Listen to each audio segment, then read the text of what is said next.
Hello everyone, today we'll talk about how to fix or how to solve the problem of Flipkart. You will click on settings. Here you can click on apps, default apps, app settings. On above you can search about Flipkart and you can click. Then in this page of app info you can click on full stop and you can click OK.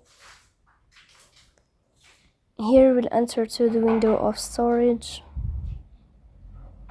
Then you can click on clear cache. Here you can go to Play Store. You will search about the application of Flipkart. Then you can uninstall your app and you can install it again. So please don't forget to support us by like and subscribe. See you next time in another video and thank you for your attention and your watching.